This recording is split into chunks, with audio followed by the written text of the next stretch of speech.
Hey y'all, it's Natalie, and it is time for another Say What sketch from me. I created another sketch for you guys, and I like to focus these sketches on titles because I love titles.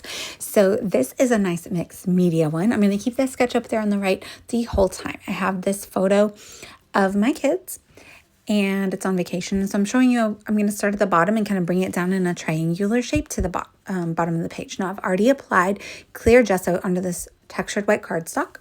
So I'm grabbing my water and paintbrushes, and I'm going to put some distress oxides directly onto the page, and then I'm going to turn them into watercolors with the paintbrushes. Now, the gesso is what allows me to do this. It doesn't immediately soak into the paper, so I'm able to play with it, manipulate it, move it around. This is probably not new to you if you've watched many mixed media artists, such as my friend Jessica Michaels, who is participating in this sketch with me today, along with my friends Sarah Scraps and Nicole Santos. And they are all such amazing artists, and I'm so blessed that they are my dear, dear friends, and they keep me sane with all of our chatty chats every day. And they are so sweet and talented and are participating. So check out their links down below and give them some love for sure. See what their take on the sketch. I always love to see how everybody creates with the sketch that I create. So if you use this, I would love it if you would tag me so I could see what you create with it. If you don't like a big title, you can always change the title element to be something else. Embellishments, there's all kinds of options. And then that's one thing that I'd love to see people do differently. Or if titles are your jam, you know, I'm your girl. Almost all my layouts have long titles, big titles, snarky titles. I keep a collection of them on my Pinterest board. So I'm still going here. This is an distress oxide. This is a watercolor like spray, and I just dip my paintbrush in and I put it on. It's a little more pigmented, and it's a little orangey. So that's what I was looking for here. So I'm doing like warm colors on the background because there's a lot of cool colors in my photo because we were on our way to see a glacier in Alaska, and we were going down an arm. And so although the water is super beautiful and blue, and that's a big amount behind them, and plus they were wearing blue as well.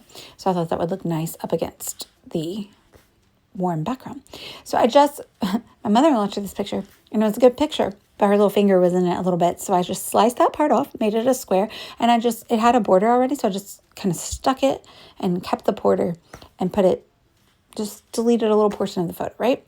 So I'm using this uniquely creative scenic route cut apart sheet, and I'm just going to pull a few things off of that. So I have going away, which is supposed to be like going away on a trip.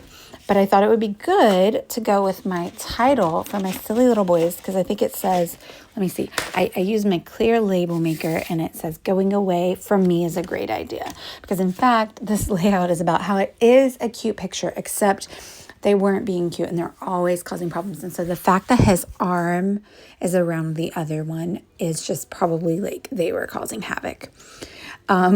So the title is going to be Please Stop Petting My Peeves. And I just journal a little bit about how we love vacation and we love to be on a cruise, but it's also close quarters, right? It's just a fun little way to tell a fun story. So I'm just adding a little bit of color to the edges. So I'm using this fun Dress My Craft punch, and then I'm going to rough up the edges as well.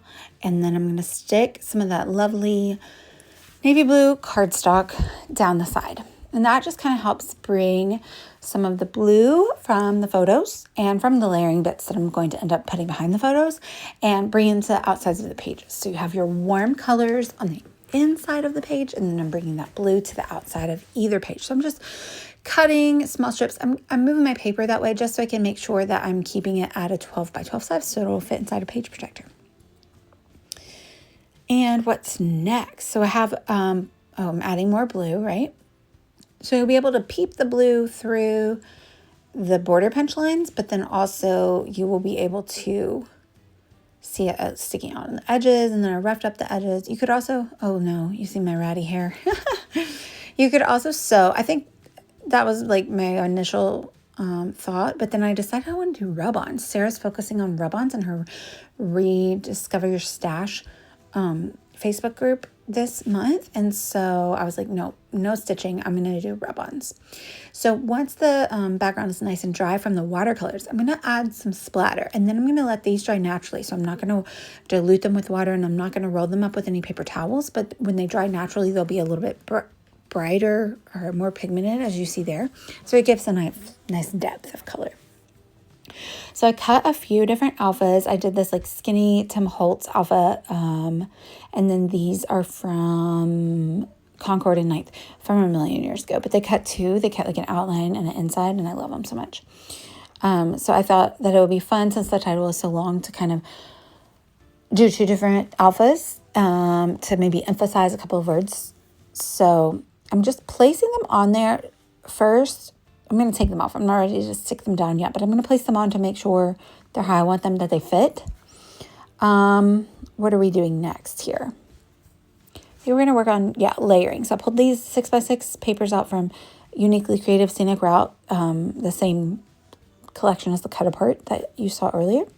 Oh, and then I'm going in. These are the 49 Market rub-ons. So I'm going to just kind of layer them around the border punched edges and the roughed up edges in different spots and on both sides. And so I'm doing different styles of them.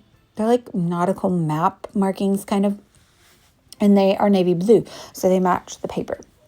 And then you can see I have a few other ones on the right that I cut out from another page from 49 Market, and they're just like little different travel icons. There's like a caution. And then there's thumbs ups, but I'm actually going to make them thumbs downs because the layout is about, the kids like getting on each other's nerves and stuff. In fact, as I was journaling, I was like, you know what? They weren't even in the same room, because the rooms that we were in only allowed 3 people. And so one of them, they took turns, but one of them stayed with my in-laws in the next door room. And then one of them stayed with us because there was only room for 3 people in a room. And they still got on each other's nerves. But I mean, that's just part of being brothers, right? So you see me here, I'm just kind of layering the photo on top of different size or different ones of these different blue pattern papers from this collection. I'm just going to rip up the edges on the pieces that I don't rip. I'm going to rough them up with my little paper distresser. I'm going to include some of that navy cardstock that I put on the edges. So repeating that element there in the middle, and also repeating just the navy blue in general, because I also have the rub-ons. I put a little tag up there. I'm going to add ribbon to that tag, of course. So you can see it goes really close to the sketch. I hope that you're inspired by the sketch. You don't have to do the sketch just so, and you can do mixed media, but you don't have to do mixed media. You could create all those little splashes with different papers, or I don't know, surprise me. You can create those splotches with different rub-ons. That could be cool. Stamps, you could do different stamps. So many options. So here I'm putting that doily rub-on the warm colored watercolor background. And I'm going to go in as well and add a little bit of navy blue splatter to the background. And this, again, mimics that navy blue color, repeating the element multiple times, and just bringing the coolness now on top of the warmer colored background.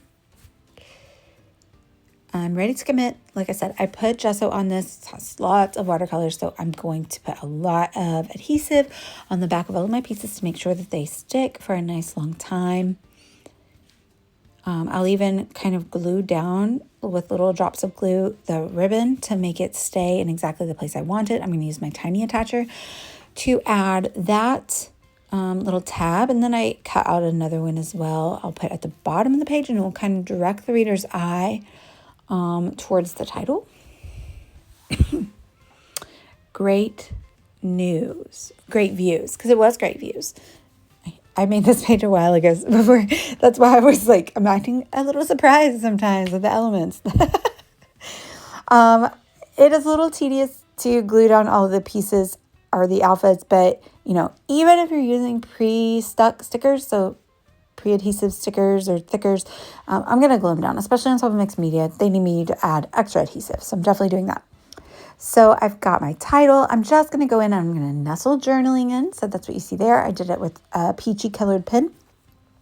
And now I'm going to just underline each line a little bit. I learned this trick from Missy Whitten, and it will just kind of make it look a little more deliberate, I think. I did want my journaling to blend into the background a little bit, though. That's why I chose to use the orange pen. I wanted the title to pop, so I didn't want to compete for it. What's next? I'm going to add staples to that as well, just like I did with the little tab on the other side.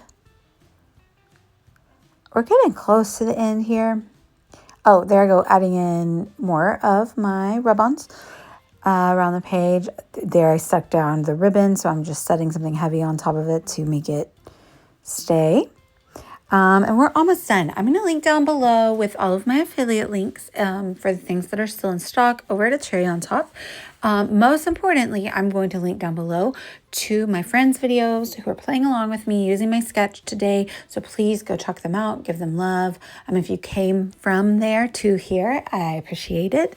And if you don't already, I'd love it if you'd like and subscribe to my channel. I do a Say What sketch every month. And so I'll add this to a playlist. You can go back and watch the other sketches. I also post the sketches that you can refer to on my Instagram, which is Delightfully Crafty, and in the gallery at A Cherry on Top. I'll link all that stuff down below. Thank you all for watching. I hope you enjoyed this, and let me know if you have any questions. Bye, y'all.